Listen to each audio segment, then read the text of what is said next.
together for Mr. Richard Allen.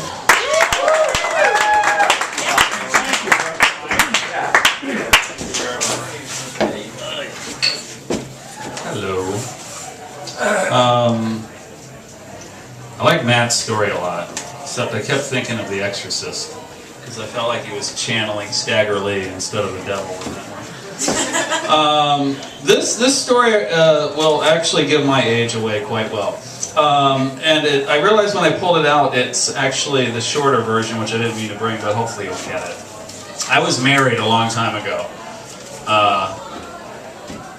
This takes place in 1986. I'm 22 and I'm married to an Italian girl who's 6 foot tall and carries a knife. Getting off the plane in Honolulu, I ultra-glide in black in a matte suit acquired on a Hong Kong pharmaceutical run. As I exit the plane, I have a portentous feeling about the trip. Diving into the churning waters of anxiety, I feel I'm being pulled like a white plastic bag in the murky current towards some dark craziness. Davita's buxom figure sachets in front of me in a tight red retro ensemble with That Girl Can't Help It stride, as family men clutch their offspring tightly and wives look on in horrific jealousy. The lines of her stockings run down like live wires towards her cha-cha shoes, causing sparks to fly off the aqua-tiled floor. I slink behind, bag in hand, peering out from 2 feet of long black hair and wraparounds. My appearance causing controversy amongst some airmen in flat tops on holiday. It's like bringing the Munsters to a luau. In the musty hotel room air, I dump my illegal sundries onto a pineapple bedspread. Like a kid on Halloween, on close inspection I notice not all is well. Mild panic sets in at the prospect of being stranded without heroin on this picturesque tropical isle. The prickly feeling of running naked through a briar patch comes over me. Balancing her cool 100 between slender maroon fingertips, Davita stares at my fear and me with contempt. There's a knock at the door. It's Ben, Davita's gay Scientology flight attendant pal. He's a sad case. This is the guy that never gets the man he wants, but with blind optimism keeps trying. Like Pepe Le Pew, he just doesn't know he stinks. I informed Davita that I'll be taking the car to go downtown to purchase some drugs. Ben wants to tag along for the novelty in his flower shirt and khaki shorts.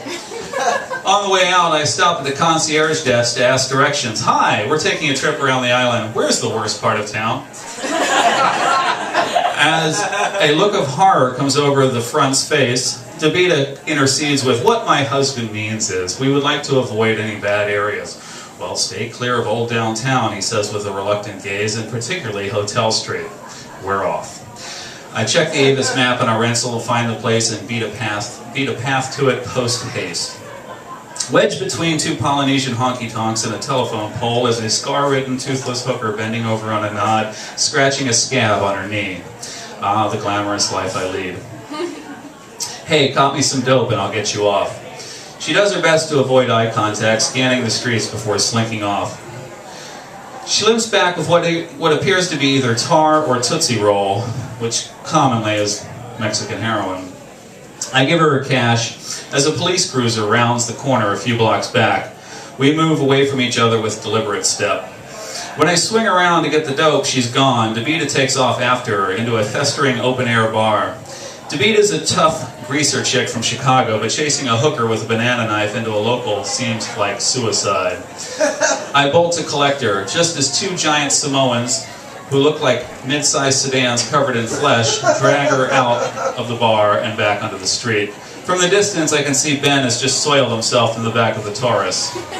Time to go, honey, I chirp, just as the hooker comes out screaming with a bottle in her hand. With 1 night left before our morning flight, I opt for a mixed handful of pills to see me through.